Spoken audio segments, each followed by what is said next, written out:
முன்னாள் உயர்நீதிமன்றத்தினுடைய நீதியரசர்களே, நாடாளுமன்ற சட்டமன்ற முன்னாள் இந்நாள் உறுப்பினர்களே, தலைமை கழகத்தினுடைய நிர்வாகிகளே, இந்த வெளியீட்டு விழா நிகழ்ச்சியை சிறப்போடு நடத்தி கொண்டிருக்கக்கூடிய கழக சிறுபான்மையினர் நல உரிமை பிரிவினுடைய மாநில செயலாளர் அருமை தம்பி டாக்டர் சுபேர் கான் அவர்களே,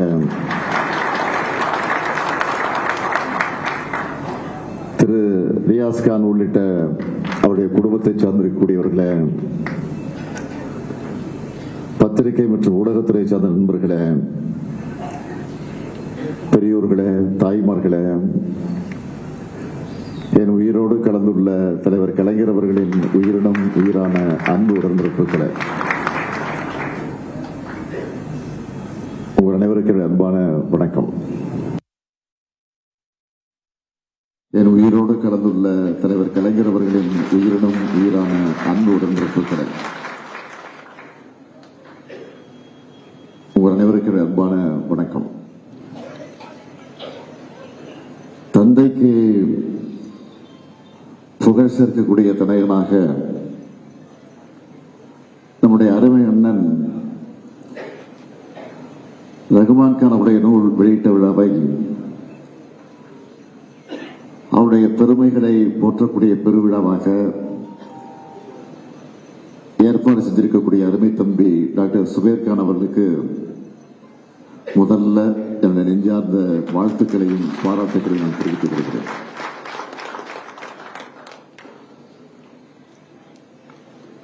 ரகுமான் கான் அவருடைய சிறப்பை பற்றி ஒரே வரியை சொல்லணும்னா, அவர் கம்பத்திலே பிறந்தவர்.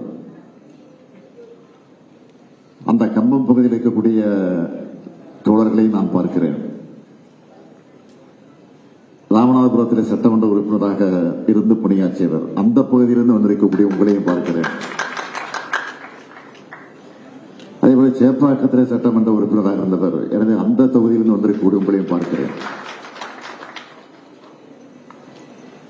ஆக அவரை பொறுத்தவரையில் தொகுதி மக்களிடத்தில் எந்த அளவிற்கு அன்பை பாசத்தை பெற்றிருக்கிறார் என்பதற்கு இந்த நிகழ்ச்சியே ஒரு சான்றாக அமைந்திருக்கிறது. தந்தையினுடைய சிறப்பை புகழை அவருடைய அறிவும் ஆற்றலும் காலங்கள் கடந்தும்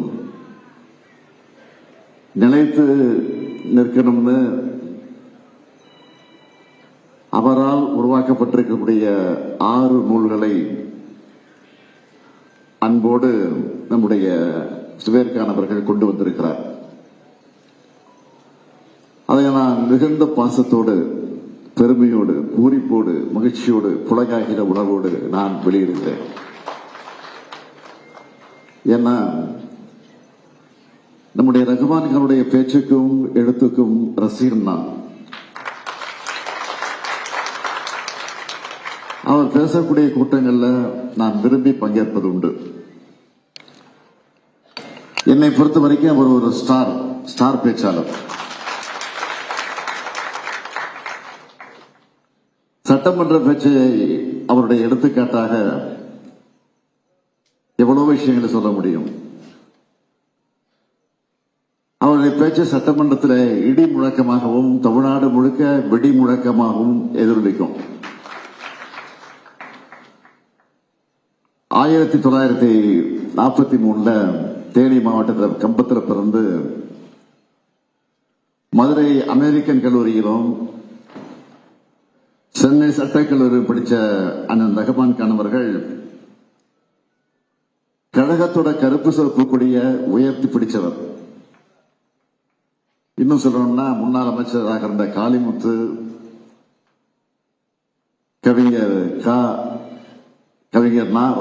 காமராசன், பேராசிரியர் ராமசாமி அவரோடு இணைஞ்சு 1965 மொழி போராட்டத்தில் ஈடுபட்டவர். அப்ப நம்முடைய பொதுச் செயலாளர் அண்ணன் துரைமுருகன் மற்றும் மறைந்த முரசொலி செல்வம்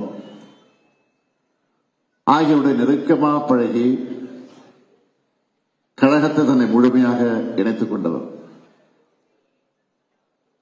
இன்னைக்கு கூட அவர் நம்முடைய துரைமுருகன் அவர்கள் இந்த நிகழ்ச்சிக்கு வந்திருக்கணும். காரணம் அவர் உடல்நலம் சரியில்லாத காரணத்தால் வர முடியல. தலைவர் கலைஞருடைய பொறுத்த வரைக்கும் ஒரு திறமைசாலியை கண்டார்னா அவங்களை அரவணைச்சு வளர்த்துடுவார். அப்படித்தான் சட்டம் படிச்ச பிறகு சொந்த ஊர்ல வழக்கறிஞர் தொழில் செய்ய நினைச்ச நம்முடைய ரகுமான் கான் அவர்களை நீ சென்னையில வந்து பிராக்டிஸ் பண்ணு என்று சொல்லி அழைத்தார்.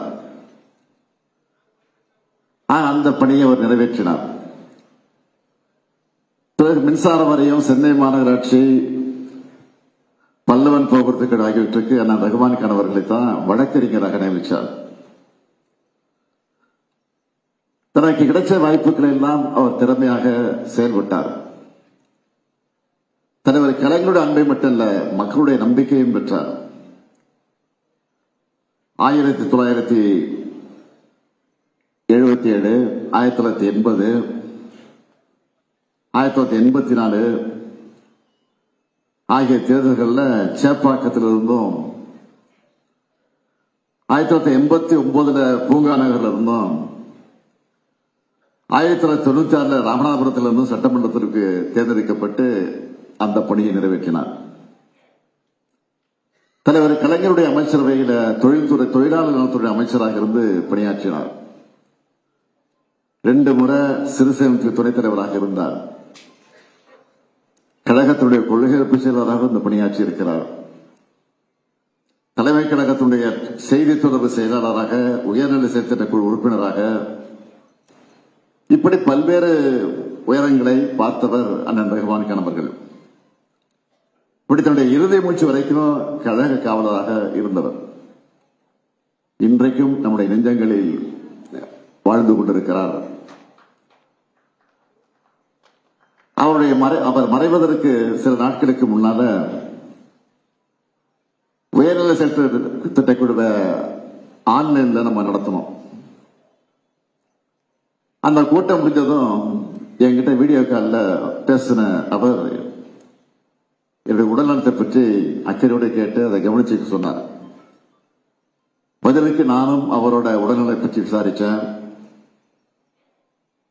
சிறுபான்மை சமுதாயத்துக்கு விட்டு இல்ல, திராவிட முன்னேற்ற கழகத்தில் நாட்டிற்கும் அவர் தேவைன்னு சொன்னேன். அவர் கண்கலங்கிட்டார்.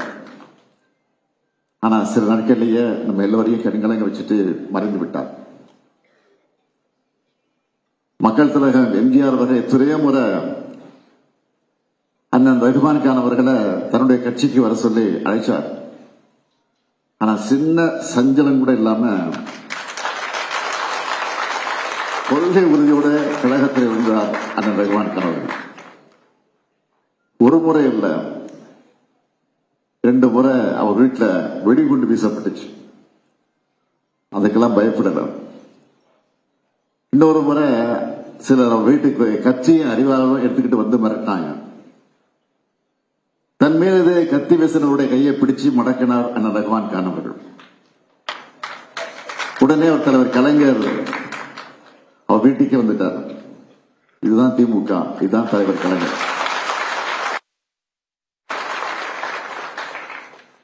சட்டமன்றத்தில் அண்ணன் ரகுமான் கான் அவர்கள் எப்படியெல்லாம் செயல்பட்டார்னு இன்றைக்கு இருக்கக்கூடியவங்க தெரிஞ்சுக்கணும்.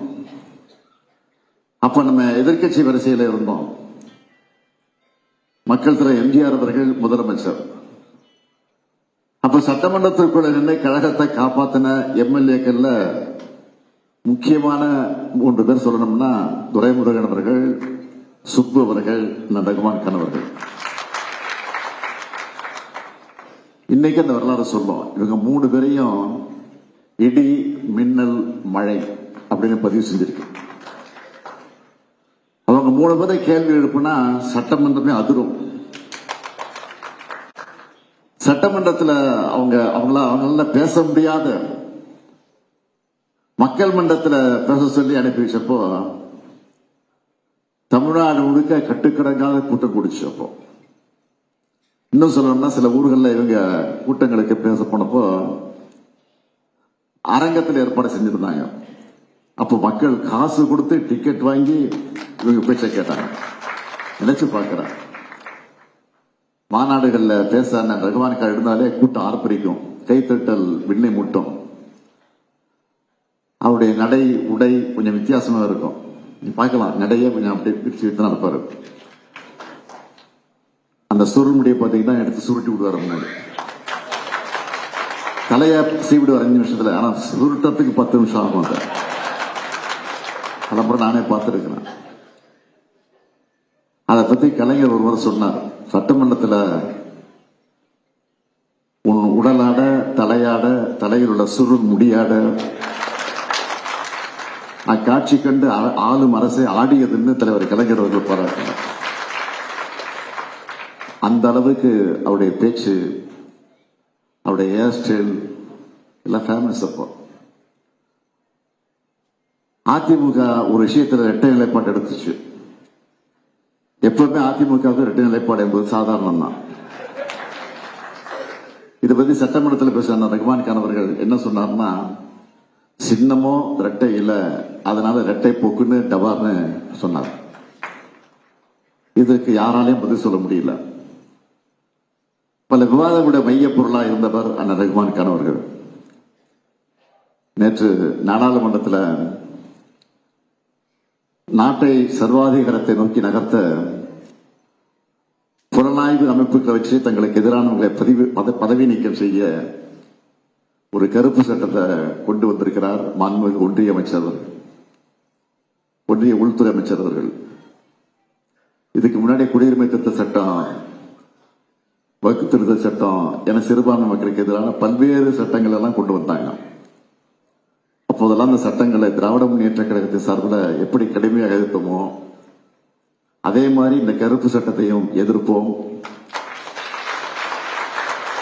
இதையெல்லாம் அவர்கள் ஏன் செய்யறாங்க?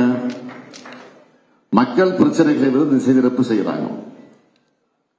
மக்களுடைய கவனத்தை மட்டும் திசை திருப்ப அல்ல, நாட்டையே ஜனநாயக பாதையிலிருந்து திசை திருப்புவதற்காக அதை செய்யறாங்க.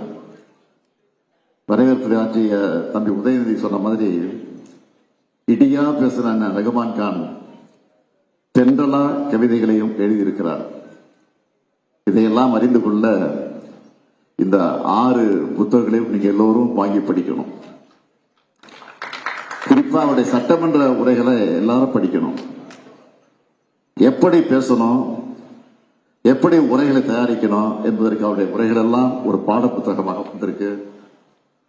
ரகுமான் கான் போன்ற இடி முழக்கங்களாக பல உருவாக்கணும். அதுக்காகத்தான் என் உயிரினும் மேலான பாசறை பக்கம் போன்ற பல முன்னெடுப்புகளை இளைஞர் அணியினர் செஞ்சுக்கிட்டு இருக்கிறாங்க.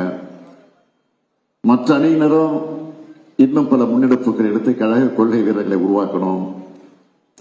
என்னை பொறுத்த வரைக்கும் கொள்கையை விதைச்சு உழைப்பை உரமாக்கி வெற்றியை விளைவிக்கணும். இயக்கத்தில் எத்தனை கோடி பேரை சேர்த்தாலும் அவங்களை கொள்கை பிடிப்பு உள்ளவர்களாக வளர்த்தெடுக்கணும். அதுக்கு தந்தை பெரியார், புரட்சி கவிஞர் பாவேந்தர் பாரதிதாசன், பேரறிஞர் அண்ணா, முத்தமிழர் கலைஞர், இனமான பேராசிரியர் போன்றவர்களோட எழுத்துக்களையும் பேச்சுக்களையும் கொண்டு போற மாதிரி அந்த ரகுமான் கானுடைய திராவிட இயக்கத்தினோட சிந்தனைகளையும் மக்களை கொண்டு போய் சேர்க்கணும். வெற்றியை நோக்கி நடைபோடும் படைக்கு தேவையான படைக்கலனா இந்த நூல்களை உருவாக்கி கொடுத்திருக்கிறார் தம்பி சுபேர்கான் அவர்கள். அவருடைய மறைவுக்கு பிறகுதான் சுபேர்கானோடு நான் நெருங்கி படக்கூடிய வாய்ப்பு எனக்கு கிடைச்சது. ஆனா பார்த்த உடனே எனக்கு புரிஞ்சு போச்சு, நிச்சயமா இவர் ரகுமான் கான் வழியை பின்பற்றுவார், அவர் வழியில் நடைபெறுவார். அவருக்கு கொடுத்திருக்கக்கூடிய பொறுப்பை இன்றைக்கு சிறப்பான வகையில் பணியாற்றிக் கொண்டிருக்கிறார். எனவே அவரை மீண்டும் வாழ்க்கை உறுதியோடு சொல்றேன், சிறுபான்மை மக்களுக்கு திமுக இருப்பது போல எப்போதும் துணை நிற்கும் என்ற அந்த நிலையை இந்த நேரத்தில் எடுத்து சொல்லி, திமுக இருப்பது உங்களுக்காகத்தான், இந்த சமுதாயத்திற்காகத்தான், குறிப்பாக சிறுபான்மை சமுதாயத்து மக்களுக்கு என்றைக்கு துணை நிற்கும் என்று கூறி வாழ்க ரகுமான் கானுடைய.